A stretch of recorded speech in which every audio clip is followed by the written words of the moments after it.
एकच माझा अनुभव थोडासा शेअर करतो आणि त्यानंतर आपण व्हिडिओला सुरुवात करू। बघा, ज्या वेळेला मी ह्या सर्व व्हिडिओसाठी शूट करत होतो, छत्रपतींच्या वेगवेगळ्या जागांना भेट देतो, त्यावेळेला एक गोष्टीचं तर रिअलायझेशन मला झालेलं आहे की हा तुम्हाला व्हिडिओ माहिती असेल, बघतोस काय मुजराकर या चित्रपटामध्ये यांचे पूर्वज सरदार होते म्हणा। मलाही आधी वाटायचं की मला वेड लागलंय छत्रपतींचं, पण आता ही गोष्ट रिअलाइज होते की मला छत्रपतींचं फक्त वेड नाही लागलंय तर व्यसन लागलंय, आणि हे खूप भारी व्यसन आहे। छत्रपती माझ्या आयुष्यामध्ये थोडेसे लेट आले, म्हणजे उमजायला मला थोडासा उशीर झाला, पण देर आहे दुरुस्त आहे अशा प्रकारची माझी भावना आहे। आणि खरोखर ह्यापेक्षा भन्नाट व्यसन मला तरी नाही वाटत आयुष्यात कुठलंही असू शकतं। जी लोक त्या व्यसनाधीन झालेली आहेत त्यांचा हाच अनुभव असेल असं मला वाटतं। नमस्कार नमस्कार नमस्कार नमस्कार, मी साटम एक इंटरेस्टिंग जागेवर आलेलो आहे, सिंधुदुर्गामध्येच आहे अजून पण। इथे बघा बोर्डावर काय लिहिलंय ते आधी तुम्हाला दाखवतो। ब्रह्मानंद स्वामी समाधी स्थान छत्रपती शिवाजी महाराज यांच्या ऐतिहासिक सिंधुदुर्ग किल्ला ते ओझर शिवकालीन भुयारी मार्ग। इथे लिहिलंय खरं सदरचा परिसर स्वच्छ ठेवा, पण इतका काय स्वच्छ दिसत नाहीये परिसर। आता आपण जाऊया आणि पाहूया कशी आहे ती समाधी। कुठून इथून जायचं? तूच गाईड आहे आता। अरे ही बघ अशी आहे, खतरी रे, खतरनाक सीन आहे ते। व्हाळामध्ये, व्हाळ म्हणजे एक प्रकारे नदीचा छोटा भाग बोलू शकतो, तर इंग्लिश मध्ये त्याचं नाव मला माहित नाही काय ते, पण हे खडक बघ ना केवढे आहेत, असला सीन आहे।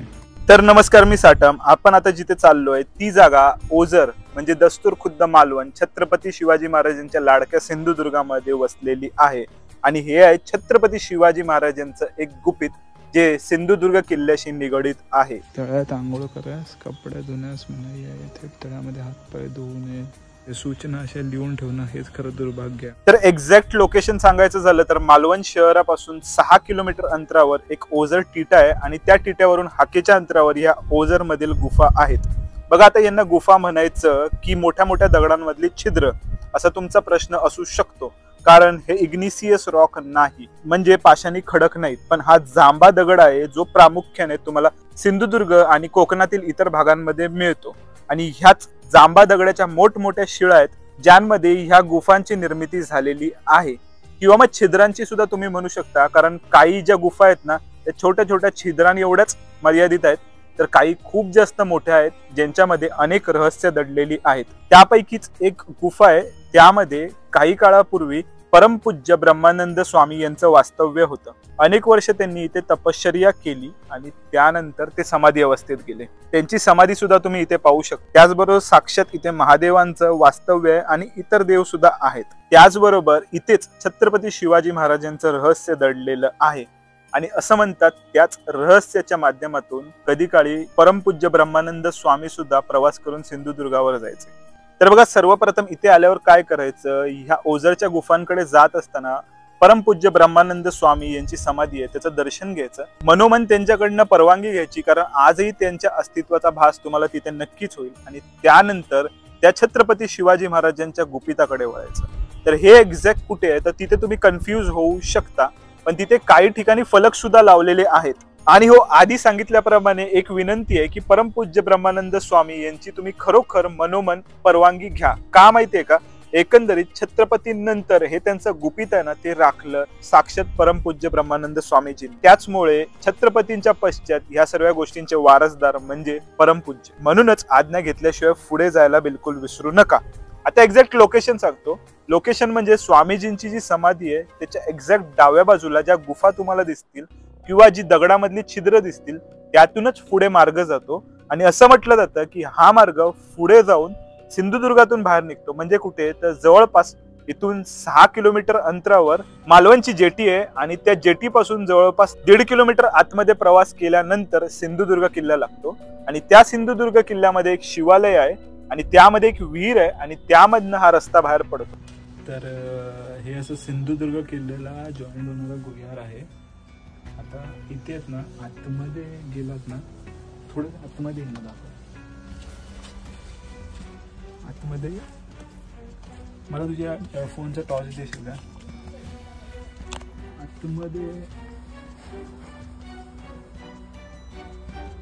आतमध्ये फोन दे जरा.